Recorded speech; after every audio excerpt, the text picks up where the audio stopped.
नमस्कार। तो चलिए आज झारखंड की भौगोलिक संरचना को थोड़ा करीब से समझते हैं। हम ना सिर्फ इसकी जमीन की कहानी को जानेंगे, बल्कि कुछ ऐसी आम गलतफहमियों को भी दूर करेंगे जो अक्सर किताबों तक में मिल जाती हैं। तो तैयार हैं? चलिए शुरू करते हैं। सबसे पहला सवाल, झारखंड की जमीन की कहानी आखिर शुरू कहाँ से होती है? क्या कोई एक ऐसी जियोलॉजिकल फीचर है, कोई एक ऐसी चीज है जो पूरे राज्य की, आप कह सकते हैं, बुनियाद हो? जी हाँ, बिल्कुल है। और वो है छोटा नागपुर का पठार। और हाँ, ये सिर्फ झारखंड तक ही सीमित नहीं है।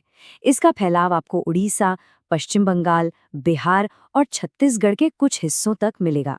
असल में ये भारत के बहुत बड़े प्रायद्वीपीय पठार का ही एक उत्तरी पूर्वी हिस्सा है।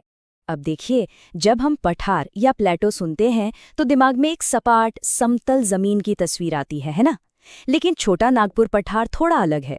इसे ऐसे समझिए कि लाखों सालों तक, जी हाँ, लाखों सालों तक हवा और पानी ने इसे काट छाट कर एक सीढ़ी जैसा बना दिया है। इसके 3 मुख्य लेवल्स या स्तर हैं। सबसे ऊपर है पाट क्षेत्र, बीच में है रांची का पठार और फिर आता है सबसे निचला पठार। तो चलिए अब जरा और गहराई में उतरते हैं और इस पठार की चट्टानों और पानी के बीच के बड़े ही अनोखे रिश्ते को, इस विरोधाभास को समझते हैं। अच्छा, यहीं पर एक बहुत बड़ा मिथ है, एक आम गलतफहमी जो बहुत लोगों को होती है। कई लोगों को लगता है कि ये पूरा पठार लावा से बना है, ठीक वैसे ही जैसे दक्कन का पठार है। पर क्या ये बात सच है? नहीं, ये एक बहुत बड़ी गलतफहमी है। सच तो ये है कि इस पठार की जो नींव है वो ग्रेनाइट और नाइस जैसी करोड़ों साल पुरानी और बहुत ही ज्यादा कठोर चट्टानों से बनी है। हाँ, ये बात सही है कि कुछ कुछ जगहों पर लावा मिलता है, लेकिन वो इसकी मेन बनावट, इसका फाउंडेशन नहीं है।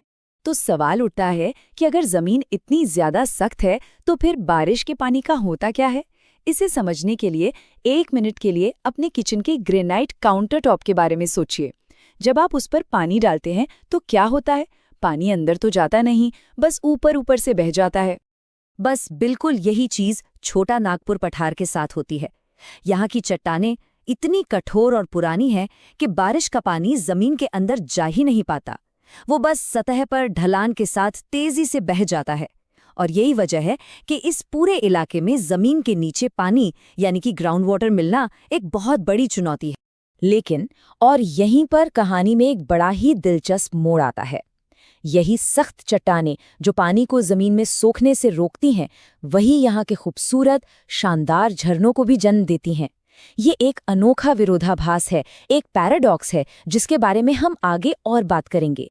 तो चलिए अपनी यात्रा शुरू करते हैं पठार की सबसे ऊंची सीढ़ी से, जिसे कहते हैं पाट क्षेत्र। सबसे पहले कुछ नंबर्स पर नजर डालते हैं।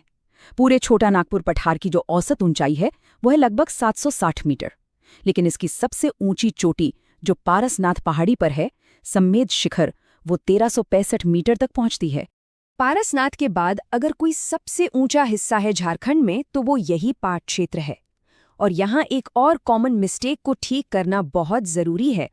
कई किताबें लिखती हैं कि ये क्षेत्र बाद में बना, लेकिन सच ये है कि ये हिस्सा हमेशा से ही ऊंचा था। बस लाखों सालों में हवा पानी के कटाव ने इसे तराश कर आज का ये रूप दिया है। मतलब ये नया बना नहीं, बल्कि पुराने ऊंचे हिस्से को ही काट छाट कर ऐसा आकार दिया गया है। तो ये जो पाट शब्द है ना, इसका मतलब ही होता है फ्लैट जमीन यानी समतल भूमि, और इसका आकार लगभग एक त्रिभुज जैसा है। यहाँ की जमीन को 2 हिस्सों में बांटा जाता है। जो ऊपरी समतल जमीन है उसे कहते हैं टांड, और जो निचली घाटी जैसी जमीन है उसे कहते हैं दोन। जाहिर है सारी उपजाऊ मिट्टी और पानी बहकर दोन में ही जमा होता है। तो इस पाट क्षेत्र की औसत ऊंचाई करीब 900 मीटर है। नेतरहाट, गणेशपुर, जमीरा जैसे सबसे ऊंचे पाट यहीं पर हैं।